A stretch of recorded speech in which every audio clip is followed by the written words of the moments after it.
They shot 2 of her security guards, 1 fatal. Then how do you expect me to protect her if I don't know where she is? Who is she? There's nothing you have to say. I need a moment, Dad. You cannot seriously expect me to stay here. You can cook, clean, and tomorrow I will show you the farm. There is a lot of work to be done here. You've got to be kidding me. I need to know. Your safety, Chester's safety, depends on it. I'm so sick of you sitting on your high horse trying to make me look small.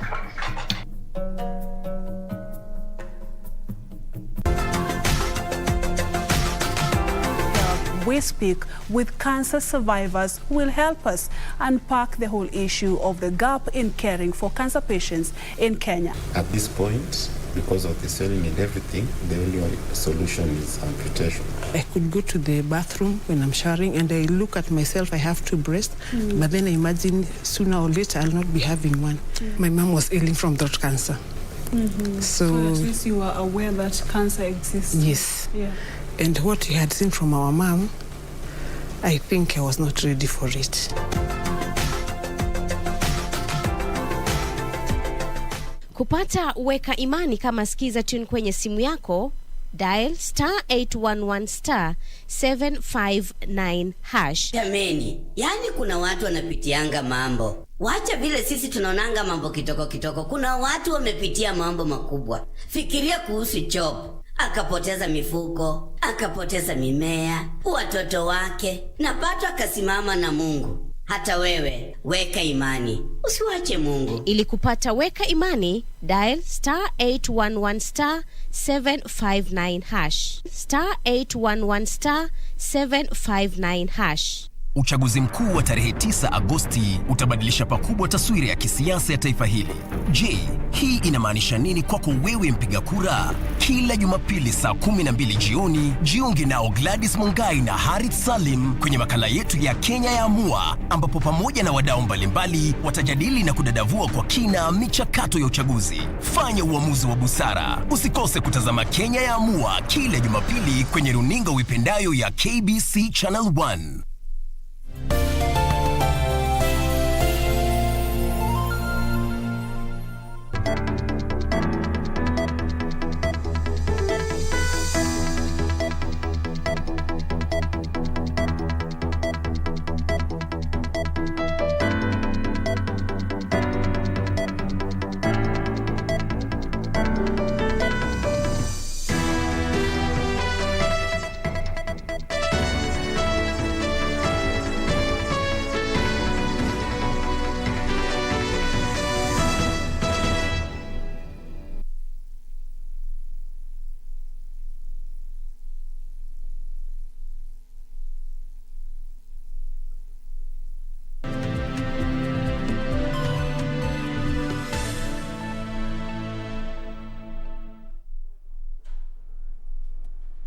Good afternoon. This is Lunchtime News. I trust you're having a lovely Saturday so far. My name is Wambiru, and we have a comprehensive bulletin lined up this afternoon. Well, some of the stories that we shall be taking a look at are matters politics, education. At the same time, we shall be taking a look at some of the Kenya Broadcasting Corporation journalists who have been fated by the Media Council of Kenya. Well, these are some of the stories that are coming up. And to kick us off, Education Cabinet Secretary Professor George Magoha has instructed school heads to allow only learners who were placed in their respective schools, warning them against any contravention. Magoha, while monitoring the ongoing Form 1 admission exercise at Kisumu Girls High School, said parents should not place much emphasis on the stature of schools. Saturday morning, Education CS Professor George Magoha visited Kisumu Girls High School to monitor the ongoing Form 1 admission exercise. Professor Magoha regretted what he said is a culture by parents to put a lot of preference on certain schools, directing school heads to only admit learners placed in their schools. The issue of changing schools now should stop. The children should go to schools where they have been placed, unless there are special circumstances like medical or others that we can palpate. Professor Magoa observed that the excellence of a child is not dependent on the structure of a school, but rather the child's dedication and character, even as he warned parents against interfering with the government's student placement program. If you are a middle class and you are not happy with where your child has been taken, please take your child to a private school and pay school fees for him or her there. Stop trying to destabilize the government system, which is actually very efficient. For the parents who don't have enough money, send your child with the money that you have as you look for the rest of the money.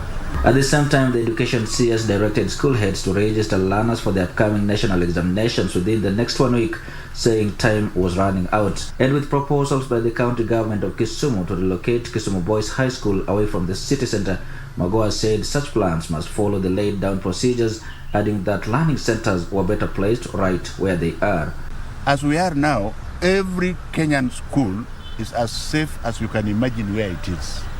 If there's an issue, when it comes to our place, we shall even take it to public participation. For example, if you want to relocate a school anywhere else, you will have to ask the people there. This government is not a dictatorial government. We are a government of the people by the people. So don't scare my children. For Lunchtime News, I am Wycliffe Okech. In other news, a new police station has been opened in Matutu area of Borabu to strengthen security in the area. Interior Cabinet Secretary Fred Matiang'i said the station will help in dealing with rampant cases of livestock thefts in the area.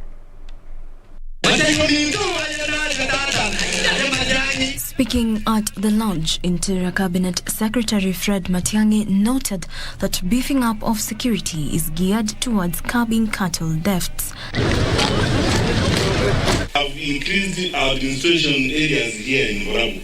Jana nimetangaza raitiwa location mpya na sub-location nyingine mbili. Na nimemweleza regional commissioner tumekubaliana Monday mu-advertise tuachiri machief wale wamebaki na assistant chief. The CS, however, advised that when recruiting administrators for the new location, elders from the community and the church should be consulted to vet the applicants. Mimi nawaomba muongee na hawa wazee wa kanisa na akina mama hapa nyumbani. Wanajua mtu mzuri yule ambaye anaweza kufanya kazi. Mzilete mkora, tuongee na hawa watu wetu hapa kwa pole. Jacqueline Masharia for Lunchtime News. Players in the water sector have expressed optimism that the business will soon boom in their rural areas. Water Services Association Chief Executive Officer Anthony Ambugo says the sector is adopting modern systems such as prepaid billing to attract new consumers living in the counties. For years, the return on investment for water service providers has been low in the rural areas. However, the adoption of technology is being seen as a step towards the right direction in efforts to get more Kenyans to buy the utility. The first 30 meters that were installed were able to, from the results that we got, we saw that we could be able to reduce this debt within a very short time. Water Service Providers Association CEO Anthony Mbugo says 1,000 prepaid water meters will be installed in the towns of Bomet and Sotik, an investment they hope will encourage more Kenyans to buy water. The experience that is here in Bomet that should be able to unlock financing, because you realize that the customer, the utilities no longer have to go and collect cash. We are very excited that this has taken off, because it allows us in our ambition to crowd in commercial capital into the sector to show that it can be done. CityTub's CEO Gregory Landell noted that Kenyans will now pay for what they consume only, adding that Kenyans ought to welcome the shift in technology. Manage their budget. It helps them pay very small, convenient accounts that don't have to do, they don't get a very large bill at the end of the month, for example. And on the other side, the water service provider is able to collect the money that it is owed in order to provide the service that all of us need. Ukilipa shilingi 100 unachota maji vizuri, atakusaidia. Hata ukilipa 20 atakusaidia. The smart meters are set to be operational in the next 7 weeks. For us as water service providers, our role is to provide this platform so that we can learn from the lessons that have come from the deployment. Yusufar reporting for Lunchtime News. Now, 7 people have been arrested in Moranga's Kakuzi area after they were found packing bang. The 7 were arrested after a multi-agency team raided a residential house they were living in, netting 180 kilos and 740 rolls of bang with a street value of 1.9 million shillings. The raid, led by the area Deputy County Commissioner Angela Macau with the help of officers drawn from the Ministry of Interior and National Police Service, was based on tip-off from members of the public. Yesterday night, a group of officers went for an operation we've been tracking for the last 4 months. One notorious supplier of drugs in this area by the name Morris Ndungu. Na jana usiku tukawile yeye, but today in the morning we were lucky enough, saa 3 tukaweza kunasa watu wake with the security officers, tuka swing into action. We managed to arrest 7 people, 3 ladies, 4 men, with the 180 kilos of bangi, 740 rolls with a street value of 1.9 million. Ithanga Sub-County Police Commander John Ogola called on residents to continue giving information to the authorities to help eradicate bank peddling and brewing of illicit brews. Those arrested were taken to Ithanga Police Station and will be arraigned in court on Monday. Meanwhile, police have nabbed bang worth over 150,000 shillings in Kiambu. Area County Commander Paminas Kioi said police will continue with the crackdown until the area is free of drug and illicit brews. Elvis Otieno, Lunchtime News. Now, moving on, a family in Butere constituency is seeking justice after their 5 houses and a property of unknown value was torched by irate neighbors in what is claimed to be a retaliatory attack. The retaliation is said to have been ignited by the alleged killing of one man by his neighbor after a goat strayed into his compound. Property of unknown value was destroyed following what is claimed to be retaliatory attacks by a family after the death of their kin in the hands of a neighbor. The man is said to have been killed by the neighbor after his ghost strayed into his compound. Kulikuwa tuna process, hata wale vijana badala kuja usiku wangekuja asubuhi wakile mbuzi yao, ama wangeenda kuripoti kwamba mbuzi yetu amepotea. Mbuzi atafuta patikana hapa ndio julikane mbuzi ameshikwa kwa nini. I want to describe this thing as barbaric, unethical, not even to 2022 century standards. I'm not impressed. Actually, whoever did the thing, the act was wrong, but we don't do an eye for an eye. Butere Deputy County Commissioner Hassan Mahmoud, who toured the area to calm the locals, called on residents to seek intervention of our authorities when disputes arise. Sasa sisi kama wenye hapa hatukuwa na uwezo, hatukuwa na nguvu, na tuliweza tu kusimama kando kwa sababu hatungeweza kuingiana na hawa kuanza kufurukana nao kwa sababu walikuwa na hasira sana, jambo ambalo halifai kufanyika. Kwa hivyo naambia tu wananchi wafuate mkondo wa sheria, wasikuwe na hasira. One person has so far been arrested, even as police continue with the investigations. Yusufar reporting for Lunchtime News. Security agents in Busia County have been urged to beef up security in order to ensure the county remains peaceful ahead of the August 9th general election. Western Region Police Commander Paris Kimani is assuring residents that the government will work tirelessly to ensure their safety and that of their businesses.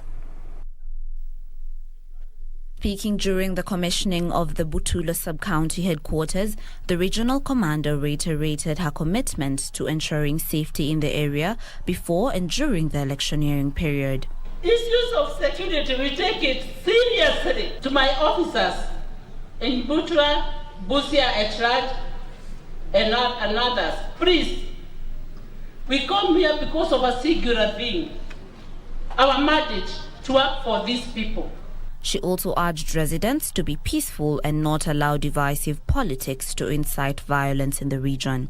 After the elections, which will be carried out on 9th of August 2022, you will still remain Busia or Kenya for that matter. Therefore, don't go out of your way to do things which you hurt your brother. The business community in the area lauded the construction of the Regional Security Center, saying it will help curb insecurity and promote business in the area. Area Member of Parliament Joseph Oyula said that the sub-county headquarters will bring security services closer to the residents who previously had to travel long distances for the same. But hapo kitambo tumekuwa na insecurity sana. Maduka zinafunjwa, wanaiba vitu. Kwa hii jengo sasa huduma iko karibu na wananchi.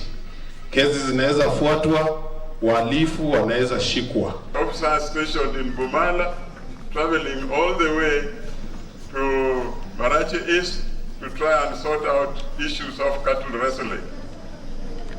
But now, with your consideration, I think we are now expanding the security in Butula. The 10.4 million sub-county headquarters was funded by the National Government Constituency Development Fund. For Lunchtime News, I'm Jeritage Kiprano. A family in Kiserian, Kajiado County is in need of 1 million shillings to enable their 5-year-old baby to undergo a corrective surgery in India. Kaila Chepkoech suffers from a condition known as sclerocornea, a congenital malformation disorder in which the cornea and other aspects of the front part of the eye do not develop normally. According to baby Kyla's mother, Linda Muthoni, she was born with the condition and had undergone treatment before the problem reoccurred in 2019. Since birth, I noticed that her eyes were whitish. They didn't have the cornea. And then now we started going to the hospitals, but around Kenya, they said they could not be able to do it. And they didn't even know the diagnosis of the child's case. And then we were referred to a hospital in Hyderabad in India, and that's when they discovered that she had sclerocornea. Linda says her daughter has faced discrimination in school due to the condition. At school, some other children are afraid of her because they don't understand, but with time, when they get to know her, because she's very cheerful, she's very playful, she's very joyful, they get to know her, and they mingle and they integrate. The surgery needed to save Kyla's eyesight costs 1 million shillings and can be done in India. She needs a corrective surgery, plus we have noticed that she has some other issues. We are looking for 1 million. To help baby Kyla, send your financial assistance to paybill number 247247, account number 0725686587. Jacqueline Masharia for Lunchtime News.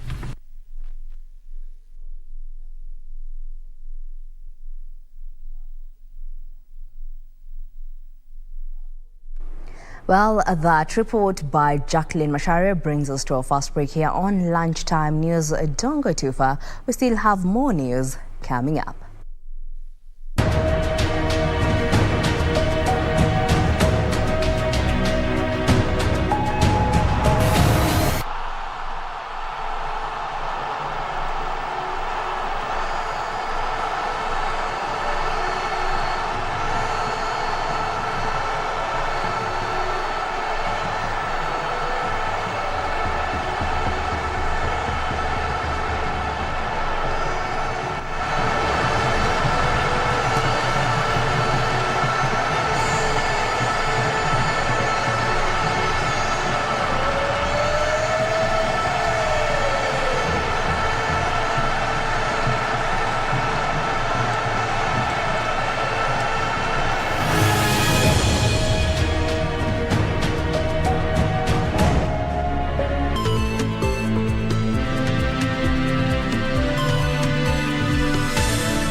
Samael just threw a fireball in Teddy Hart's face. You know, Contra, I haven't forgotten about the fire that you threw in my cousin Teddy Hart's eyes. Hart Foundation, your family is littered in tragedy.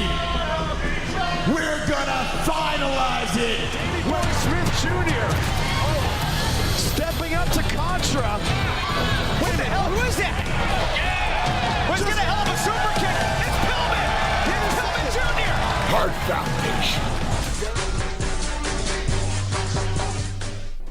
Do you have a news story to share with KBC? Get in touch swiftly on email news@kbc.co.ke or call 0723-892-654 or 0734-780-124. Uchaguzi mkuu wa tarehe 9 Agosti utabadilisha pakubwa taswira ya kisiasa ya taifa hili. Je, hii inamaanisha nini kwako wewe mpiga kura? Kila Jumapili saa 12 jioni, jiunge nao Gladys Mungai na Harith Salim kwenye makala yetu ya Kenya ya Amua, ambapo pamoja na wadau mbalimbali watajadili na kudadavua kwa kina michakato ya uchaguzi. Fanya uamuzi wa busara. Usikose kutazama Kenya ya Amua kila Jumapili kwenye runinga uipendayo ya KBC Channel 1.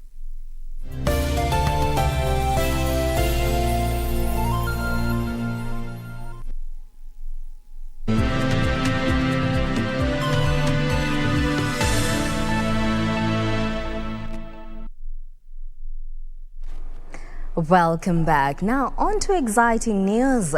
Kenya Broadcasting Corporation journalist Safina Chingoma has been honored by the Media Council of Kenya for highlighting the plight of Kenyan women suffering from a fistula. Safin scooped the Best Health Reporting Award in the television category on a night that also saw KBC Lourdes Walusala bag the Innovation and Business Radio category for her story on the resilience of women-led small medium enterprises during the COVID-19 period. Our reporter Zainab Said was at the annual Journalism Excellence Awards Gala and filed the following report.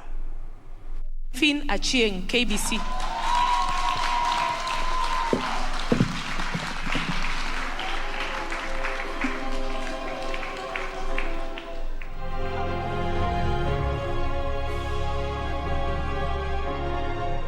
According to the World Health Organization, an estimated 50,000 to 100,000 women worldwide are affected by obstetric fistula every year.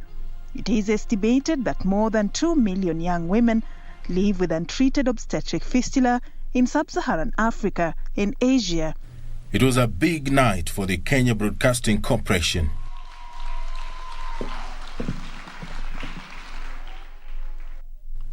Safina Chingoma was named the Best Health Reporter in the television category for telling the story of Kenyan women who have carried the burden of fistula. One of the most serious and tragic childbirth injuries is a hole or tear between the birth canal and the bladder, or between the birth canal and the rectum, and sometimes the tear can affect both organs. It is something that shows me that whatever work I have been doing as a journalist has been recognized in such a platform. It's such an honor for me as a journalist to be carrying this award. As I look at it, I see it as a very big responsibility, because it is just like it has set a bar for me to keep doing, to keep working on myself, to keep polishing my skills, and to keep telling stories that are solution-oriented, that contribute to, fighting for the rights of those who are vulnerable in the society. And that was not all for KBC. Lourdes Walusala emerged the best reporter in the Innovation and Business Radio category for her story on the resilience of women-led small-medium enterprises during the COVID-19 period. I feel so happy. I know production is a lot of work, so winning this award, I say, and I thank English Service for giving me the platform to just do my stories and air them for me. A standing ovation, ladies and gentlemen. Come on, let's all stand up. Also honored at the annual Journalism Excellence Awards Gala was the Legends Edition anchor Catherine Kasavuli and veteran producer Rachel Nakitari, who received the Lifetime Achievement Awards. Just be true to yourself and never lose sight of what you want to do. Tomorrow is another day. Your mistake today is actually your step to your success tomorrow.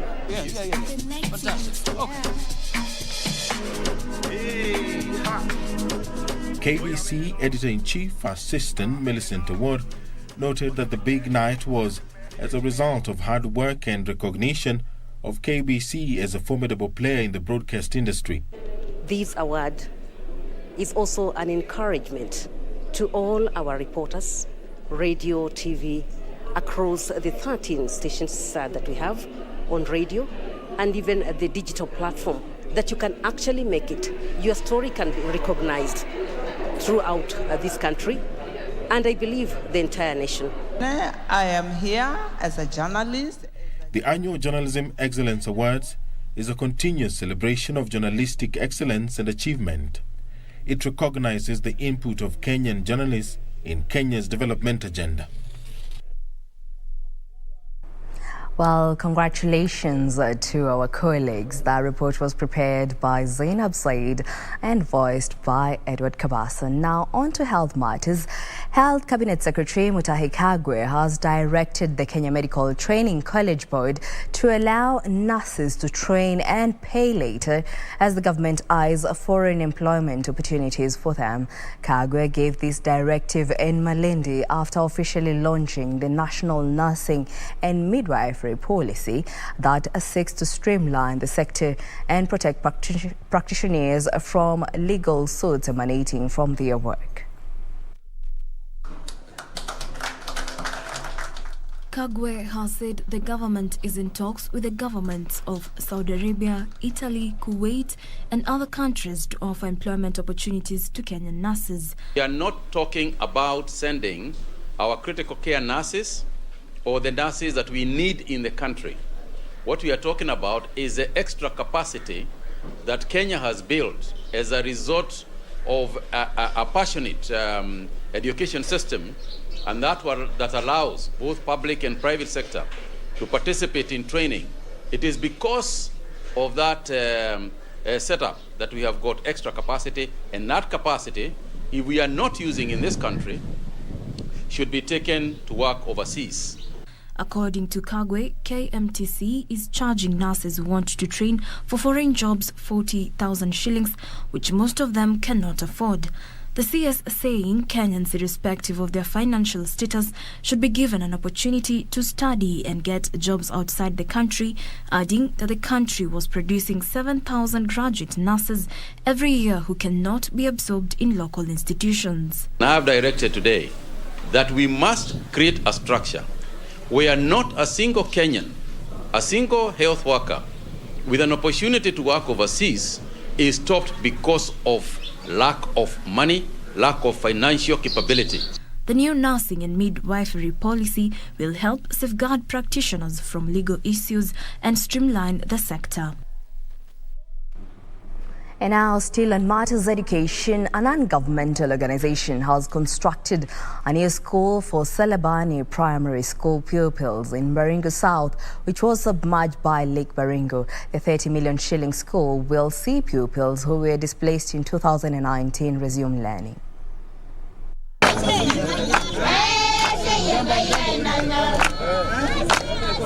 Salabani Primary School pupils who fled the heavy floods in 2019 can now breathe a sigh of relief after getting a new school which was funded by Child Fund to the tune of 30 million shillings. Jointly, we empower the society, and all these vices of insecurity will be a thing of the past. We can change this community. We can empower these people. We can make this place a better place, from being a marginalized community to a great mainstream community of Kenya.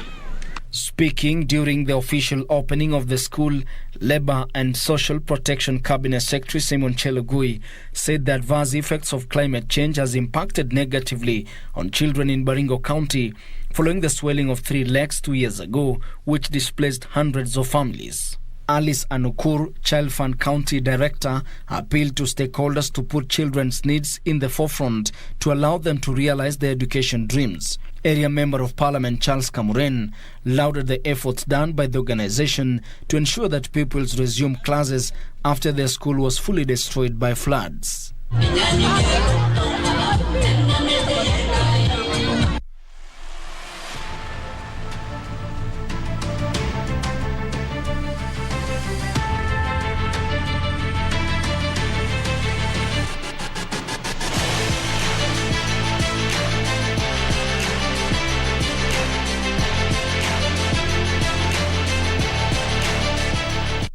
Now, on the sports arena, Chelsea will host Wolverhampton Wanderers in the English Premier League this evening at Stamford Bridge. Meanwhile, Brighton will face Manchester United at Amex Stadium.